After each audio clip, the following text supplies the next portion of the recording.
वैशाख मास महात्म 20वां अध्याय। सुनने वाले सभी श्रद्धालु भाइयों और बहनों को मेरा जय श्री कृष्णा।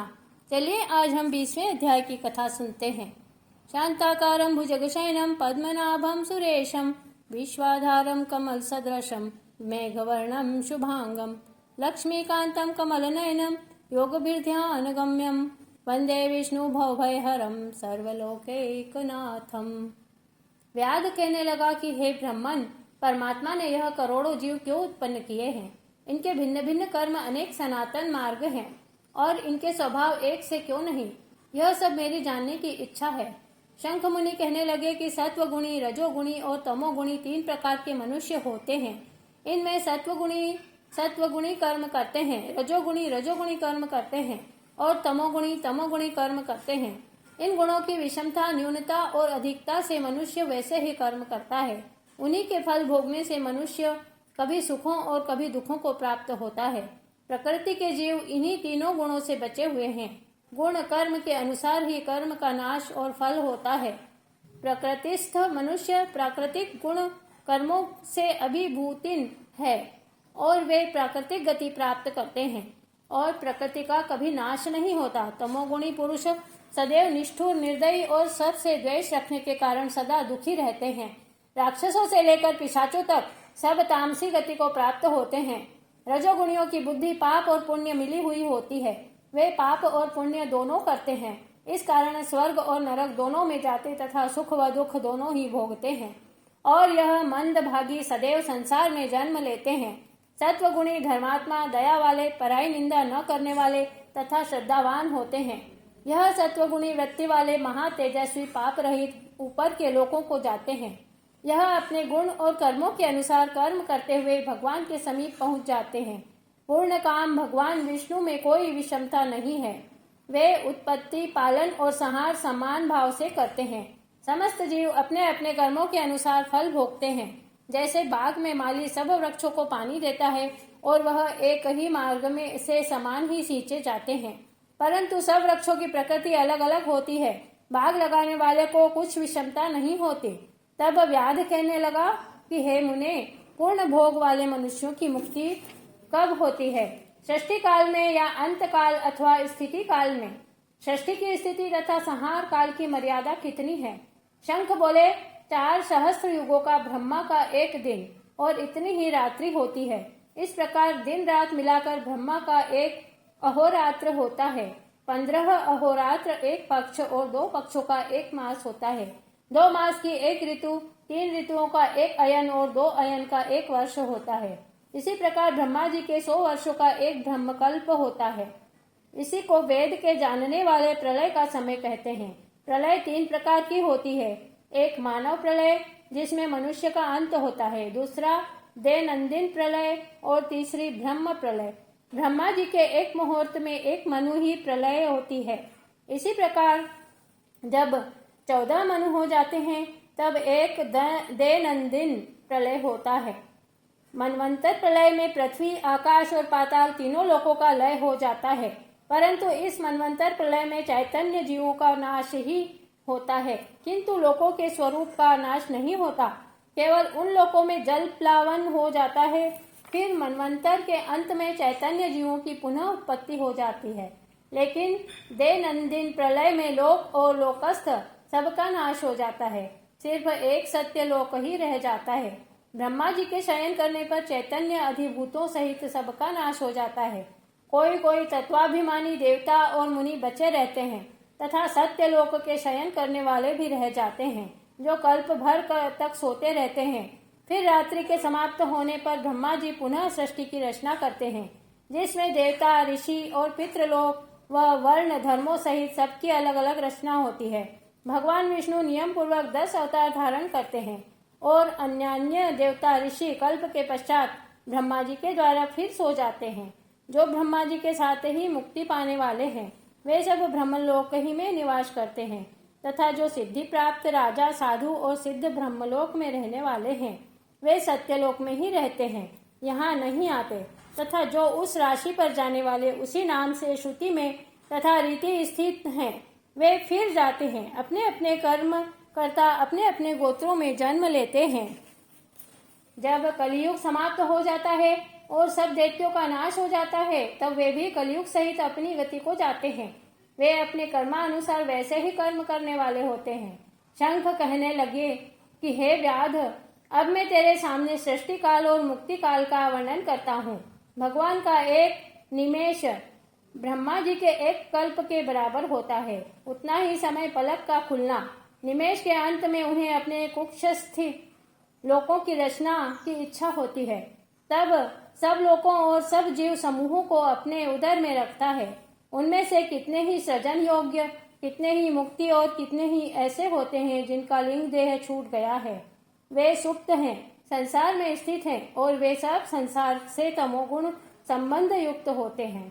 कुछ ऐसे भी होते हैं जो पूर्व कल्प में विधि पूर्वक लिंग भंग को प्राप्त हुए।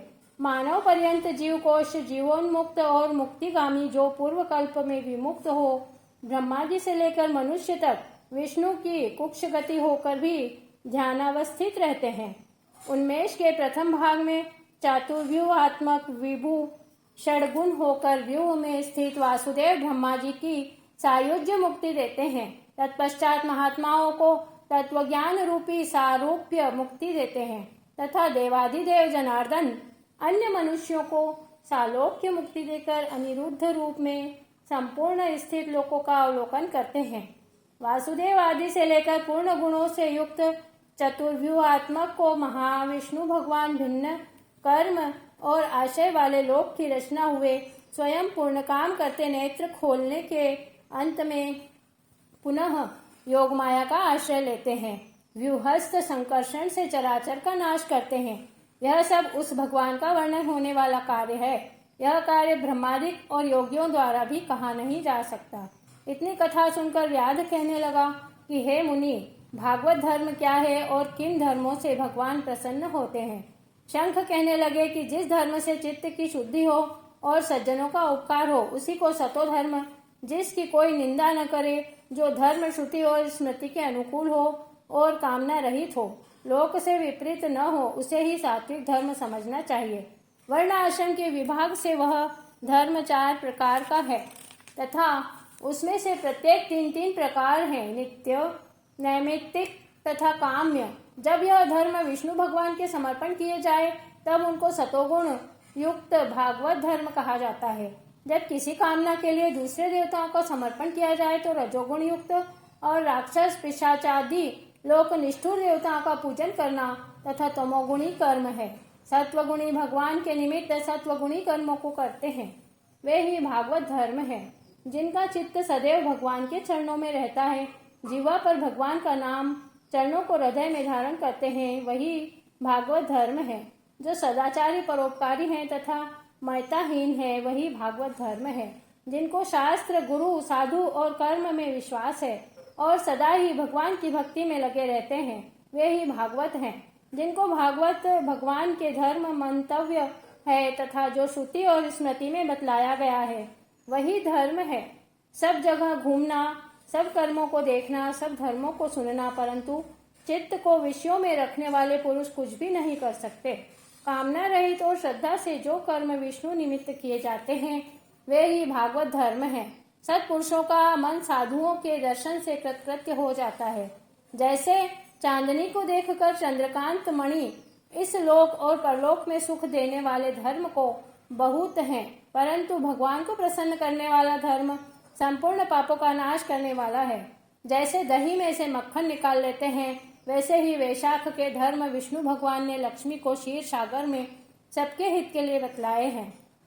मार्ग में छाया करना, प्याऊ लगाना, पंखे से हवा करना, सुपात्रों को दान देना तथा जूता, छाता, कपूर और सुगंधित वस्तुओं का दान करना, धन से कुआं, बावड़ी, तालाब आदि बनाना, सायंकाल के समय शरबत पिलाना, फूल, पान, दही आदि सब दानों से उत्तम है।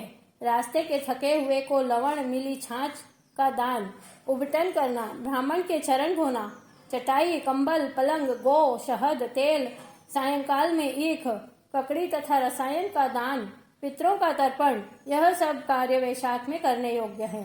प्रातः काल उठकर स्नान के पश्चात नित्य नियम करके भगवान का पूजन और वैशाख की कथा मन लगाकर सुनना चाहिए। तेल का उपटन कांसे के पात्र में तथा निषिद्ध भोजन एवं व्यर्थ वाद विवाद नहीं करना चाहिए। घिया, गाजर, लहसुन, कांजी, फूट, कलिंदा, सहजना, चौलाई, कुल्थी, मसूर, बैंगन, मूली, गूलर, बेलफल, लिह सोडा का सेवन वैशाख में नहीं करना चाहिए।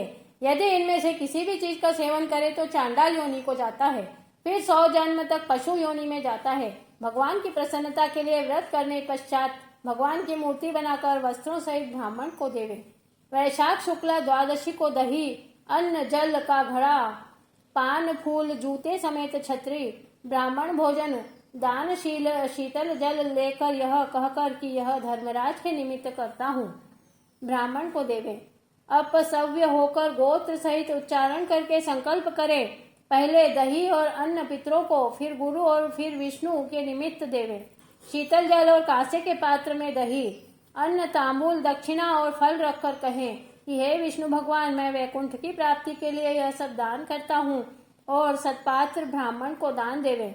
अभिमान रहित होकर सब कार्य करे तो वह सब पापों से छूटकर अपने कुल का उद्धार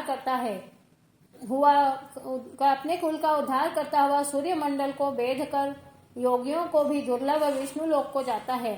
श्रुतिदेव जी कहते हैं कि जब यह कथा शंख व्याध को सुना रहे थे, तब सबके देखते देखते वह पंच शाखी वृक्ष पृथ्वी पर गिर पड़ा और उसके कोटर से एक बड़ा भयंकर सर्प तत्काल पाप रूपी देह को त्याग कर हाथ जोड़ सिर झुकाकर वहीं बैठ गया। इस प्रकार वैशाख महात्म्य का 20वां अध्याय समाप्त हुआ। बोलिए श्री विष्णु भगवान की जय।